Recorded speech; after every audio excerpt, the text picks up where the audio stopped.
Hey guys, Dr. Len here with 5 steps a day. Today I want to share with you what it means to eat right. Those are the premises or the foundation of my practice for the last 25 years. Eat right, train smart, think better. So let's talk about what it really means to eat right. There's 3 basic principles to eat right to help nourish and strengthen your body.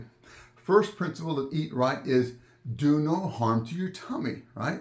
Do no harm to your tummy. If after you eat, you get bloated, gassy, irritable, diarrhea, just, are you struggling with leaky gut, irritable bowel, whatever, SIBO, small intestinal bowel overgrowth, or pancreatic, there's so many names for it now, right? Because so many people struggle with just in your tummy. So the first law of getting healthy, getting fit is do no harm to your tummy. Just because you ate it doesn't mean your body absorbed it. The only thing you should feel after eating, guys, is less hungry. So if you have all this other nasty, ugly stuff happening, that's a sign you're not extracting all the nutrients out of the food you're eating. And so you could be wasting money on all those expensive vitamins, all that expensive protein you're eating. So, first rule, do no harm to your tummy. Unfortunately, there's no pill you can take that can help you sit, eat, and relax, because I believe that can help so many people in their digestive dilemmas out there. Just think about it. You could go back to ancient times, right? Watch any old movie like Gladiator or Braveheart. You don't see them on their way to work, right? On their horse, swinging a sword in one hand and carrying the turkey leg in the other hand, trying to do them both at the same time. But how many of us are living our life that way, right? So if you're struggling with digestive issues, address those first, because that's going to start this whole vicious cycle of ill health for your body. And again, is your problem in your gut? Is it your dietary choices or dietary habits?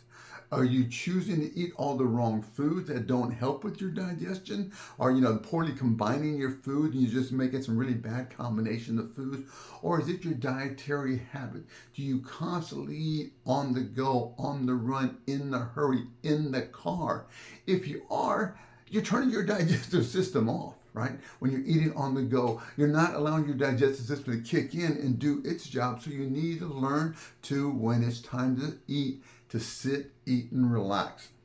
Second big step of eating right is you got to get your metabolism working properly.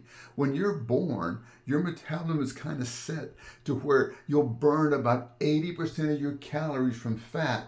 The other 20% are going to come from the breakdown of carbohydrates and protein. And don't write me and say, hey, doctor, your numbers are wrong. I'm just using ballpark numbers, but about 80% of your calorie burned throughout the day, typically at birth or when you're young, before you get a chance to screw everything up, you'll burn about 80% of your calories are going to come from fat. The other 20 about from sugars, carbs, and protein. Unfortunately, because of our dietary choices, skipping meals, stress, waiting too long to eat again, letting your blood sugar drop and everything, you're going to go from 80-20 to 70-30. 60-40, right? And can you understand what's going on there? Yeah, you're burning calories, but you're not burning a lot of the calories in the back of the house that you want to get rid of, right? You're burning all the sugars, the carbohydrates, and proteins in your body. And remember, if you can't burn the stuff in the back of the house, right? You can't burn fats, and you don't have enough glucose in your body because you waited so long to eat, what's your body going to burn? It's going to start burning protein, lean muscle. That's the last thing you want to do for yourself. So again, second part of eating right is you have to make sure you get your metabolism back to working the way it was designed to. Third thing is really kind of goes with what number 1 and 2 is stress. Guys, if you're dealing with lots of stress in your body and you're eating, all that extra cortisol you're producing in your body, it's going to start irritating the intestinal lining of your digestive tract.